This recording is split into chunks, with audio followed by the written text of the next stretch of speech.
Caught my partner of 5 years in bed with my best friend. I came home early on Wednesday because I thought I'd surprise Jamie with dinner. It had been a rough month. He'd been working late a lot, canceling plans, scrolling his phone under the table with this tight smile. I told myself it was stress. His startup was tanking, and I didn't want to add to it. So I bought his favorite wine, roasted garlic salmon, the works. The whole drive home, I pictured him laughing when he saw me, pulling me into one of his bear hugs, relief flooding his face. But the garage door was open. His car was gone. Odd. He'd texted me at 3 p.m. Staying late again. Love you. I unlocked the front door and froze. First, the smell, cloying vanilla perfume. Not mine. Second, the sound, giggling down the hall, high-pitched, unfamiliar. But then, familiar. Third, the sight. My navy blue sheets tangled on the floor. My amber lamp knocked sideways, casting jagged shadows. I don't remember moving down the hallway. My legs just carried me, keys still clenched in my hand. The bedroom door was cracked. My best friend's voice, breathless. "Jamie, we need to stop." I pushed it open. There they were. Carla, my college roommate, my maid of honor, the one I'd cried to about Jamie's distance last week, half under the duvet. Jamie froze, his back to me, shoulders rigid. I stared at the birthmark on his left shoulder blade, the one I'd traced 1,000 times. It didn't feel real, like a VR headset malfunction, glitching between two worlds. This is my life. This isn't my life. Carla gasped. Jamie turned. His mouth opened, but I was already gone. I don't know how I drove to my sister's. I called her screaming, but all that came out was a wet animal noise. She met me in the driveway, took one look at my face, and wrapped me in a blanket. I sat on her couch for hours, shaking, replaying it. Carla's smudged eyeliner, the half-empty wine glass on my nightstand. The way Jamie said, "Wait," as I ran, like I was the one who owed him an explanation. He blew up my phone.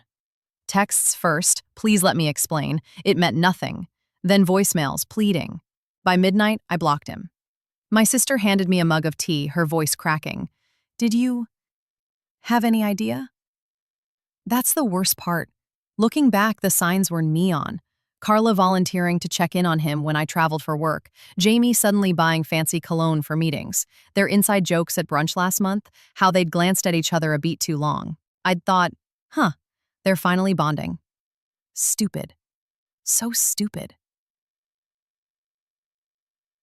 3 days later, I unblocked him. He showed up at my sister's in yesterday's clothes, eyes bloodshot. "I'll end it. I'll cut her off. Please, we can fix this." The words felt rehearsed. When I asked how long, he hesitated.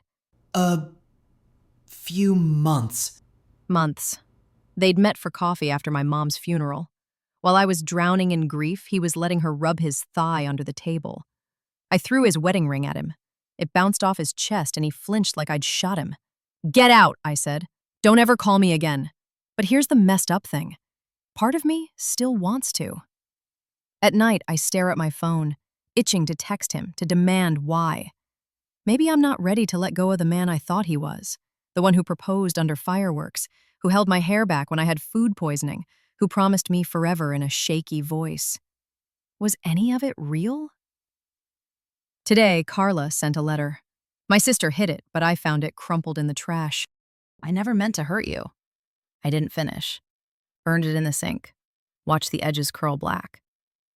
I'm staying with my sister until I figure things out.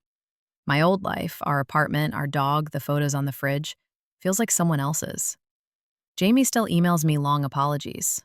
Sometimes I almost reply. And Carla? She's posting beach selfies like nothing happened. #living my best life. I want to comment, to scream, to expose them both. But what's the point? Therapy starts tomorrow. My sister says I'll be okay. I don't believe her yet. TLDR.